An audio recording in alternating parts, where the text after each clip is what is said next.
नमस्कार, मैं हूँ यश और आप देख रहे हैं सिराज न्यूज़। आज मैं आया हूँ पुरातत्व विभाग मतलब महंत घासीदास संग्रहालय में। यहाँ पर जो है पुरातत्व विभाग के द्वारा आप देख सकते हैं विश्व धरोहर सप्ताह मनाया जा रहा है 19 तारीख से 25 तारीख तक। ये कला विथी का है, आर्ट गैलरी है, यहाँ चित्र प्रदर्शन लगा हुआ है।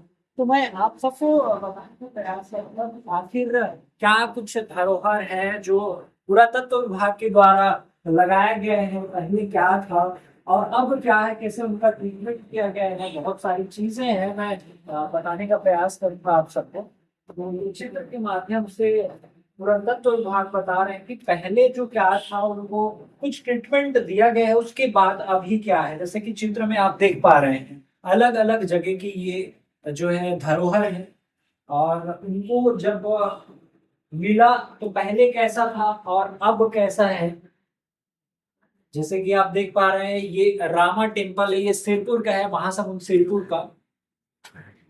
दोनों चित्र है बिफोर आफ्टर। तो ऐसे ही अलग अलग जगह का ये जो चित्र है इसका 19 से 25 तारीख तक ये कला विधि का आर्ट गैलरी में पुरातत्व विभाग के द्वारा ये विश्व धरोहर सप्ताह मनाया जा रहा है, जिसके तहत ये जो चित्र है उसका प्रदर्शनी लगाया गया है।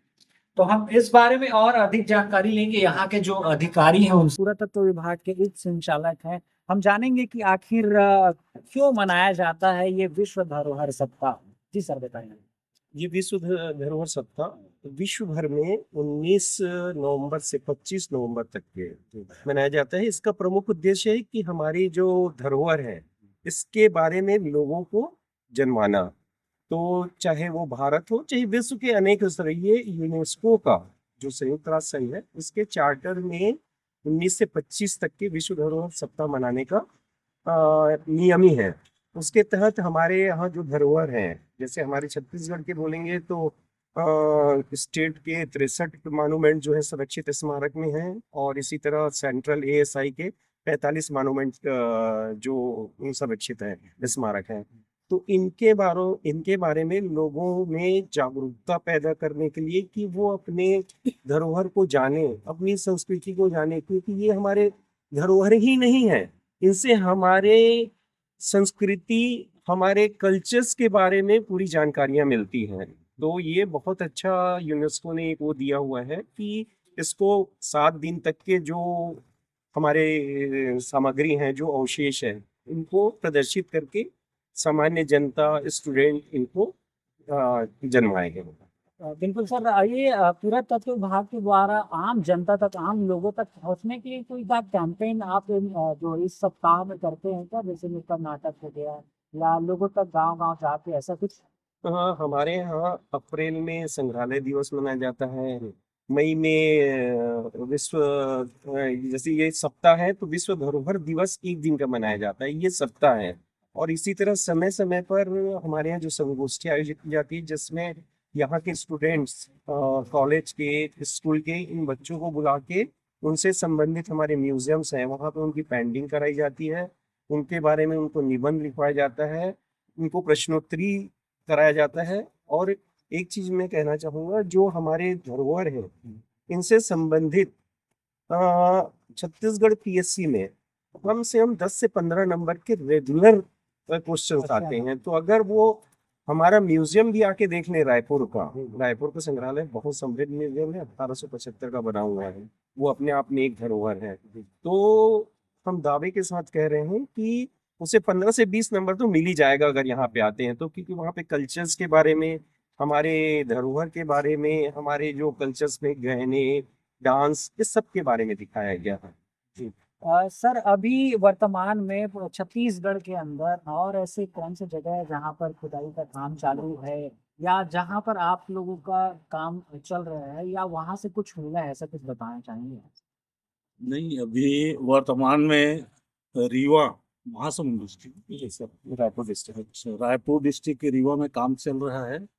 और वहाँ उत्खनन से जब से खुदाई प्रारंभ हुआ है तब से लेकर के आज तक के बहुत सारे जो पुरावशेष रीवा उत्खनन से प्राप्त हुआ है। अभी अभी जो जानकारी मिली, जो पूरा अवशेष प्राप्त हुआ है, जिससे रीवा का जो ऐतिहासिक मान्यता है वो कितना ईसा पूर्व 900 साल, ईसा पूर्व 900 साल तक जा। तो ये अपने आप में एक बहुत बड़ी अचीवमेंट है अपने पुरातत्व विभाग के लिए। तो अभी तक कब से खुदाई चल रहा है, उसमें क्या कुछ मिल गया है, अभी बताना चाहेंगे तो? सर पिछले 6 साल से चल रहा है, लेकिन 15 साल आपके जो परमिशन उस समय से चल रहा है। अभी 30 नवंबर तक के हमारा लाइसेंस है। ये आर्कियोलॉजिकल सर्वे ऑफ इंडिया इसका लाइसेंस देता है। ये 1 से 2 साल तक के होता है। इसका अगले साल के लिए फिर से लाइसेंस जारी है के लिए निवेदन किया जाएगा। वो रिवर जो है एक पुरातन साइट हमें मिल रही है। हो सकता है जब अभी इसकी खुदाई भी चल रही है तो हम ईसा पूर्व से बहुत पहले जाएंगे और छत्तीसगढ़ को एक नया इतिहास तो देंगे देंगे। तो जो सामग्री मिल रही है, चाहे कुषाण सिक्के हो चाहे मग सिक्के हो, बहुत मात्रा में मिल रहे हैं। जो वहाँ पे पॉटरीज मिल रही है, जो बर्तन मिल रहे हैं, जो लोहे के औजार मिल रहे हैं, तो इस सब पूर्व तो जाएगा ही जाएगा। इसके कार्बन डेटिंग के लिए भेजा हुआ है और हमें बहुत अच्छा रिजल्ट मिलेगा, ये हमारे बिल्कुल विश्वास है। इसी तरह हमने रायपुरा में एक निजी जमीन पे आज से 6 महीना पहले एक पत्रकार है, उन्होंने मुझे फोन किया कि सर रायपुरा में खुदाई हो रही है, वहाँ सोने चांदी मिल रहे हैं करके। तो मैं और एक प्रभात हमारे यहाँ और तिर्की जो भी खड़ा हुआ था, तीनों हम लोग गए। तो नो डाउट उस साइड को हमने देखा, वहाँ तो टॉप लेवल पे हमें कुषाण के सिक्के मिले और जो सील बट्टे ईसा पूर्व 5 सेंचुरी की जो होती थी वो सील बट्टे मिले। तो हम लोग तो आश्चर्य किए, क्योंकि अभी तक हम लोग यही पढ़ते आए हैं कि रायपुर जो है वो 14 सेंचुरी में राजा ब्रह्मदेव ने बनाया, बट वो जो सामान मिला वो तो ईसा पूर्व 1st 2nd सेंचुरी की हो रही है। तो कौन जाने जब उस जगह की खुदाई होगी, उसमें लगभग 20 से 25 फीट डिपॉजिट है। अब वो प्राइवेट लैंड है, तो इस लैंड के लिए हम लोगों ने रेवेन्यू डिपार्टमेंट को लिखा हुआ है कि वो हमें हैंड ओवर कर दो, तो फर्दर उसमें भी करेंगे। तो रायपुर का नया इतिहास भी हम लोग ढूंढेंगे, ये पक्का है। तो सर ये कैसे पता करते हैं आप, जैसे कोई भी वस्तु या कोई भी सिक्के हैं, कॉइन्स है, वो मिलता है, उसके बाद कैसे आप अंदाजा लगाते हैं कि कौन से सदी या कौन से काल है? सब राजाओं ने अपने अपने सिक्के चलाए हुए हैं। जैसे आपको मालूम होगा, राजा तुगलक था, तुगलक बादशाह जिसको सन की बादशाह बोलते थे, उसने चमड़े का सिक्का चलाया। तो हर एक राजा ने अपने सिक्के चलाए हैं। सिक्का ईसा पूर्व 2nd 3rd सेंचुरी से चालू हुई है। तो उस समय से जो डायनेस्टी रही है वो अपने अपने सिक्के चलाए हैं। तो उससे हमें पता चल जाता है कि ये उनके सिक्के थे। जैसे भी कुषाण कुषाण वंश ईसा पूर्व 1st से ईस्वी 2nd तक के रहा है। तो ये कुषाण वंश के सिक्के हैं, माने कि जब वो 300 साल जो उस पीरियड के हैं वो सिक्के अभी चलन में आ रहे हैं, क्योंकि दूसरा राजा उसका क्यों चलाएगा। तो इस पीरियड के जो सिक्के यहाँ मिल रहे हैं, तो व्यापार उस समय वही उसी समय हो रहा था। तो हम श्योर तो हो गए कि कुषाण समय में यहाँ पे काम हो रहा था। तो ये अपने आप में, आप खुद एक दिन हमारे साथ बैठेंगे या रिवर चलेंगे तो आपको समझ में आ जाएगा कि ये कौन से सिक्के कौन से समय के। तो अभी जैसे बहुत सारे जगह में गांव में एक भ्रांति है कि किसी के जमीन के नीचे सोने का मटका है या फिर इस टाइप का कुछ, तो उसको उन लोग चोरी छिपे भी खुदाई करते हैं। तो ऐसी कोई कुछ जानकारी हाँ हाँ, आपके पास आता है? बिल्कुल बिल्कुल आती है हमें कि सर वहाँ हंडा मिला है, और नो डाउट हमें हंडा भी मिला। हाँ। अब हंडा एक्चुअल में होता है, एक पार्ट होता है जिसमें सिक्के होते हैं। रायपुरा में ही एक मिट्टी के बर्तन में 59 सिक्के मिले कॉपर के। तो नो डाउट वो हंडा है ना। हंडा कोई ऐसा कोई बड़ा हंडा नहीं है जिसके अंदर सोना या चांदी भरा हुआ है। और हमारे क्षेत्र में छत्तीसगढ़ समृद्ध हो रही है। जो अपने लक्ष्मण मंदिर के जो बना हुआ राजा, उन्होंने सरपुरिया राजाओं ने सोने के सिक्के चलाए थे। उनके सिक्के हमें मिले हैं 25-26 सिक्के, बट कलचुरी में उसके भी सिक्के मिले हैं। तो छत्तीसगढ़ समृद्ध रहा है। और ऐसे कोई सोने के वो नहीं मिलते उस समय। कॉपर के सिक्के चलते थे, कॉपर और लेड के। तो लेड के हमें सिक्के नहीं मिले हैं, हमें मैक्सिमम कॉपर के सिक्के मिले हैं। लेड से महंगा होता है कॉपर, और यहाँ के राजाओं ने मैक्सिमम कॉपर के सिक्के चलाए हैं, सोने के पीछे। गोल्डन और चांदी, गोल्डन कॉइन्स जो मिलते हैं ज्यादातर आपके कलचुरी होते हैं। कलचुरी सरप भी कलचुरियों का ज्यादा जो मिला है।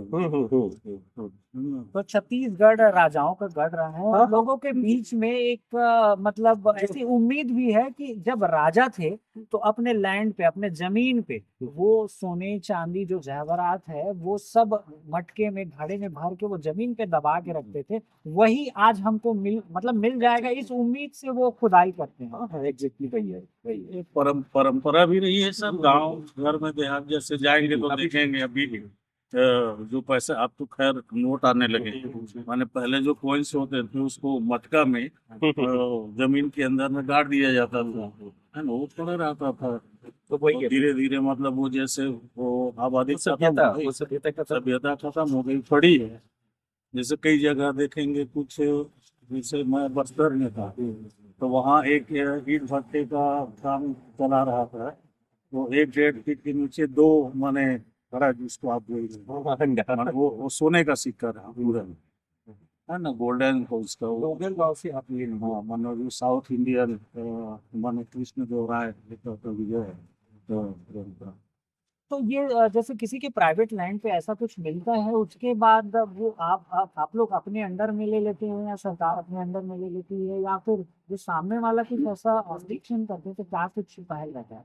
नहीं, ऑब्जेक्शन नहीं, जो पुरातत्व अधिनियम है उसके तहत तो माने वो कुछ भी जो पुरावशेष प्राप्त होते हैं तो स्वेच्छा से भी आके माने जो विभाग के अंतर्गत जमा कर देते हैं, या चाहे जहाँ कहीं भी जानकारी होती है थाना में भी लोग रिपोर्ट करते हैं तो थाना से भी मतलब अपने पास में जानकारी आती है कि ये इस प्रकार से माने पुरातात्विक अवशेष प्राप्त हो या करके, तो उसके हिसाब से हम जाके कलेक्ट कर लेते हैं और पहुंचा भी देते हैं सब गांव वाले, जो जिनको जानकारी है माने पुरातत्व के बारे में, है ना, तो ऐसा माने संग्रह किया जाता है। तो जैसे सर ने बताया है कि यदि कोई परीक्षा की तैयारी कर रहे हैं, चाहे वो सीबीपीएससी हो यूपीएससी, तो उसमें 20 नंबर तक का इससे संबंधित जो सवाल आते हैं, तो यहाँ के जो जनता है या फिर कहें हम जो युवा है जो पढ़ लिख रहे हैं, उन लोगों को क्या आप अनुरोध करेंगे, क्या कुछ कहेंगे कि यहाँ आएंगे तो क्या कुछ मिलेगा?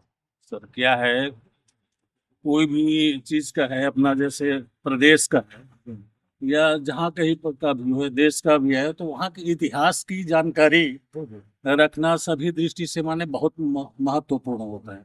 जब तक आप इतिहास को नहीं जानेंगे तब तक आप अपने देश के, अपने क्षेत्र के बारे में कुछ जानकारी नहीं बता पाएंगे। आप अपने आने वाली जो पीढ़ी है उसको कैसे बताएंगे? तो मैं तो ये अनुरोध करना चाहूंगा जो नया जनरेशन है या सभी को, माने कम से कम हमारे क्षेत्र में छत्तीसगढ़ में जितनी भी अपनी पुरातात्विक संपदाएं हैं, यहाँ के जो स्मारक हैं, चाहे राज्य संरक्षित स्मारक हो, चाहे केंद्र संरक्षित स्मारक हो, या माने प्रोटेक्ट जो नहीं हुए हैं, ऐसी जो पुरातात्विक स्थलों का भ्रमण करना चाहिए।